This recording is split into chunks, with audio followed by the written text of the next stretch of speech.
Ayan na nga mga Momshi Bells, hindi pa talaga ako nauubusan ng mga gawain. So matapos nga ang paglilinis, paglalaba, paghugas, eto na naman ang napagbalingan ko mga Momshi Bells. Dahil nga walang tigil ang ulan ng mga nakarang araw mga Momshi Bells, kaya itong mga sapatos nila ay talaga namang putikan. At dahil nga Sabado ngayon, minabuti ko nang maglaba ng sapatos mga Momshi Bells para may 2 araw pa ako para patuyuin ang mga sapatos na ito. At hindi lang pala mga sapatos ang lalabhan ko mga Momshi Bells, pati na rin itong kanilang mga bag. Alam ko rin nga yung panganay ko na lalabhan ko rin ang kanyang bag, pero sabi niya sa akin, wag na muna kasi bago pa naman yun. At umpisa na nga natin ang paglalaba mga Momshi Bells. Ngayong school year ay pangalawang beses ko pa lang ng paglaba ng mga bag nila. Kung hindi pa natapunan ng tubig yung bag ng anak ko mga Momshi Bells ay paniguradong hindi pa rin ako maglalaba. At pagkatapos ko nga basain yung kanilang bag ay pinaabot ko na rin kay Kurt Neil yung kanilang mga sapatos. At dahil nga puro disintas itong mga sapatos nila mga Momshi Bells, kailangan ko pang isa-isahin alisin ang mga sintas na ito kasi kailangan kong ihiwalay ang pagkusot nito. So kabuuang meron akong 5 pares ng sapatos na lalabhan ngayon mga Momshi Bells. Sana magtuloy-tuloy yung sikat ng araw ngayon para bukas konting init na lang ang kailangan nila.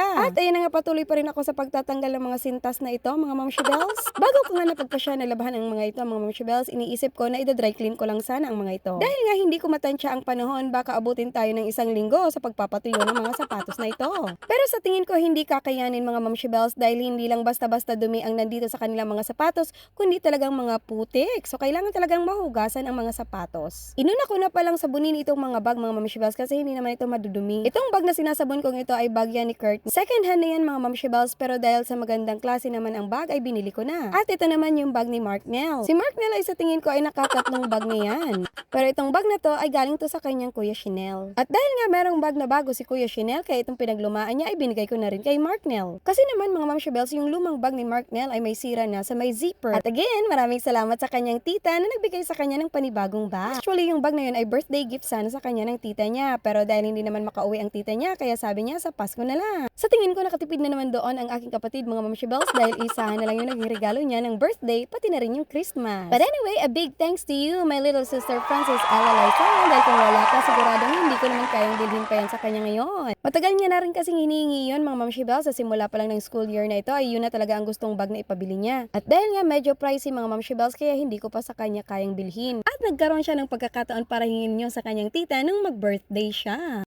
At dahil naman nasa malayong lugar ang kanyang tita, kaya sabi ng tita niya ay pag-uwi niya na lang sa Pasko. Kaya iyon na nga yung kwento mga Momshi Bells, kaya itong si Mark Nell ay panibago na ring bag. Yung gustong-gusto niyang bag at yung regalo nga sa kanya ng tita niya mga Momshi Bells ay yung Hawk na bag. At of course, famous na famous yun sa mga estudyanteng katulad niya. Patuloy pa rin nga ako sa pagbabrush ng mga sapatos na ito mga Momshi Bells at itong puting sapatos na to ay kay Kurt Nell. Bihira ko lang naman itong ipagamit sa kanya sa tuwing may event lang sila sa school, kaya lang nang ginamit niya ito ay talaga namang bumuhos yung malakas na ulan. At kung si Kuya Chanel ay binigyan ng bag mga Momshi Bells, ito namang 2 kapatid niya ay binigyan na naman ng tig-isang sapatos. So actually, hindi lang naman itong mga anak ko ang may regalo mula sa kanilang tita. Lahat ng pamangkin namin ay binigyan niya. At mapapasana all ka na lang nga talaga mga Momshi Bells. At natapos na rin ako mag-brush ng mga sapatos mga Momshi Bells, kaya diretso na akong magbabal now.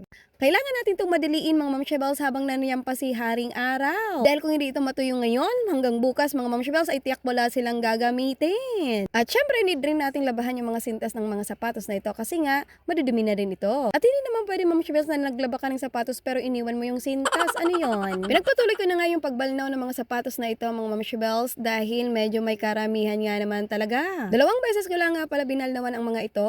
Kasi baka pag nasobrahan ko naman ng balnaw mga Momshi Bells ay kusa ng magtanggalan ang mga swelas nito. Kasi hindi naman talaga ito mga branded mga Momshi Bells. Mga class A lang naman ito mga sapatos na to, pero laking tulong na rin mayroon pagsalit-salitan yung mga anak ko na ginagamit nila sa school. Lalong-lalo na sa panahon ng tag-ulan. At dahil nga maulan ang panahon mga Momshi Bells, kaya pa laging nababasa ang mga sapatos nila. At hindi ako nagpapasuot ng basang sapatos o kaya basang medyas mga Momshi Bells kasi alam ko doon na nag-uumpisa kung paano magkaamoy ang ating mga paa. Pinahuli ko na lang ngayon paglaban ng kanilang mga uniform mga Momshi Bells kasi madali lang naman yung matuyo. At kahit nga masabihin yung may dryer kami mga Momshi Bells ay hindi ko naman pwedeng i-dryer itong mga bag pati na rin yung mga sapatos. Kaya napagpasyahan ko na ipahuhuli ko na lang muna ang paglaban ng kanilang mga uniform dahil meron naman akong washing machine at ang pagpatuyo nito ay napakadali lang naman.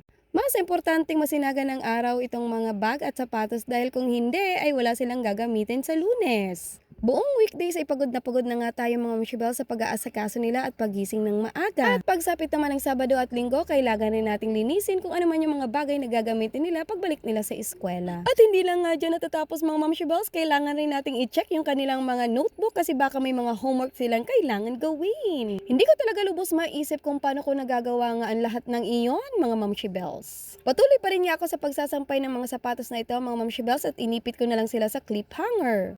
Iniisip ko na iakyat ko sana ito sa bubong kaya lang hindi ko kaya.